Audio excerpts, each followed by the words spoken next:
pack up your camping gear and come head to the woods with us for life lessons and laughs and maybe a few tears.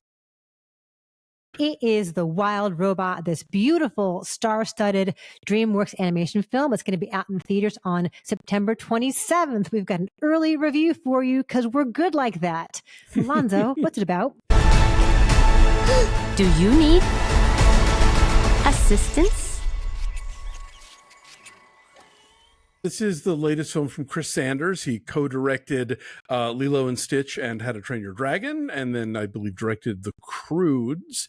And this is based on the popular novel. It's about a robot, the Rosm 734, voiced by Lupita Nyong'o. She is designed to help people around the house and to perform domestic tasks. Unfortunately, she crash lands in a forest where the local fauna are not interested in what she has to offer, and after terrifying all the animals and stumbling around a bit, she goes into shutdown mode to learn how they speak and what their languages are, which is how the rest of the movie gets to be in English and all the animals can understand each other and the robot. But unfortunately, in her tromping around, she manages to take out a mother bird and most of the eggs in a nest, leaving one little renty survivor that she takes it upon herself to protect with the, at first, unwilling help of a local fox voiced by Pedro Pascal. And eventually teaches the little bird everything it needs to know to fly south for the winter. The bird voiced by Kit Connor from Heartstoppers. And so it's a sweet fable about, parenthood and foster parenting and about, technology and the environment and all kinds of different things. And, it drags in little bits of Iron Giant and Fly Away Home and various things. It's a beautiful film to look at. They really capture the wilderness in a wonderful way. And the animals have distinct personalities. The humor is very gentle and character based. The movie, I think, doesn't quite make it to the finish line just because it feels compelled to throw in the big chase and the big fight, which all like US animation seems like it has to have. And it also does the thing that has been driving us both crazy in movies lately, where the movie has to stop and explain things to you in case you weren't paying enough attention. And we would appreciate having a little credit that we were paying attention, in fact. But I'd say for the most part, this is a lovely movie. It's very sweet.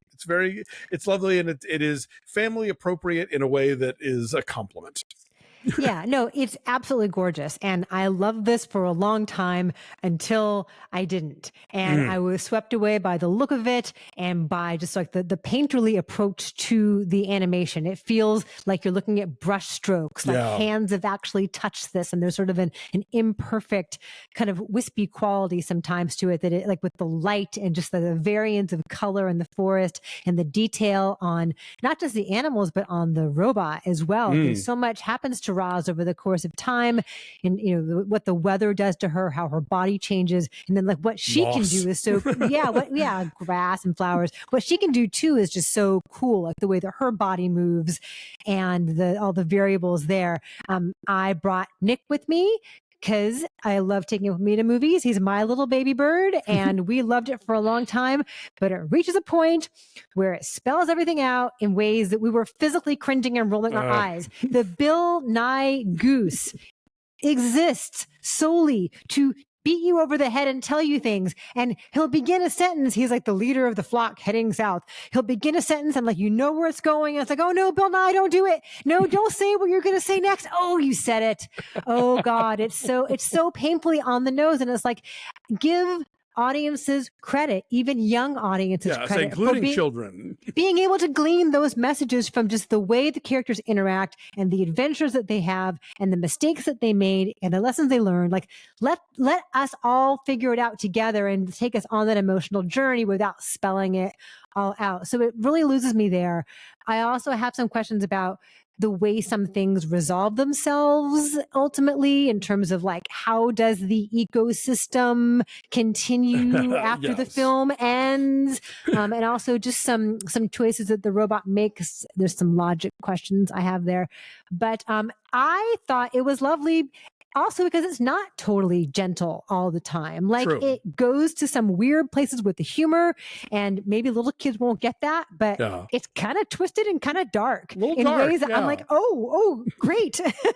I found that very appealing. I also kind of liked how it just sort of sprinkled at the edges of this movie is what's going on in the world of human beings. And Yeah. it's not like, oh, you know, the apocalypse has happened and now all that's left are the robots and the squirrels, you know, but it's not, it wasn't they didn't go the obvious way with that, which I appreciated. And I thought was kind of, it gives the movie a little, you know, a little more to think about, you know.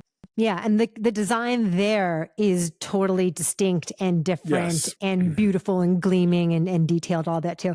Great performances. Lupita Nyong'o is doing gorgeous voice work here because there's a great arc that her character has to undergo. Like she's all rigid and she's speaking according to protocol for a long time, but then as she gets closer with this little baby and just becomes a part of the scenery, like she learns to adapt in ways that the robots aren't supposed to. And that's Right. interesting. That tension's interesting.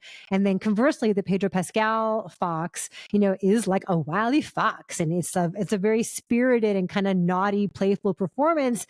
But it softens in time too. And then Kit Connor brings a bright, sprightly, you know, energy to this character, as sort of a teenage bird at this point, I guess. Yeah. So I did not cry. In theory, you'd No. think I would, as the mom there with my baby bird, but it just lost me. I was so bummed, but I always enjoyed looking at it. Yeah, I've heard a lot of people say that they wept, and it's like I didn't have that experience, but I did enjoy seeing it, and I liked looking at it.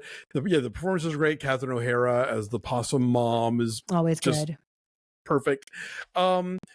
So yeah, you know, I think like this is I don't have kids, but I would think this would be a good one to take your kids to. I think they would dig it. I know some parents who really love the books a lot, and I feel like this movie is probably doing right by them. I haven't read them, so yeah, you know, I do recommend this movie, even though it falls short of like I think it could have really been something special had they maybe tempered a few ideas along the way. Yeah, I know for sure it is great for the whole family. Everyone will get something out of it at various levels. Yeah. And maybe a little tiny scary stuff. There's a fire. Yeah, Maybe a right. little tiny scary thing, but you know, not, look, in a world where Bambi exists, I mean, come on, Right? this is, you know, it's let's fine. scare kids more often with animated films, right? I think we need to. Toughen them up. We're going soft on our kids. That's right. So I will say like a 6.5, and that's mostly just for the animation and the performances. Okay. Yeah, I'm a 7.8. I think enough of it worked for me that even the parts that let me down, it just sort of felt like, oh man, you could have been a classic, but it doesn't mean you're not good, you know. So it's good. It's good. Check it out. It is. Okay. Wild Robot is in theaters this Friday, September 27th. Check it out.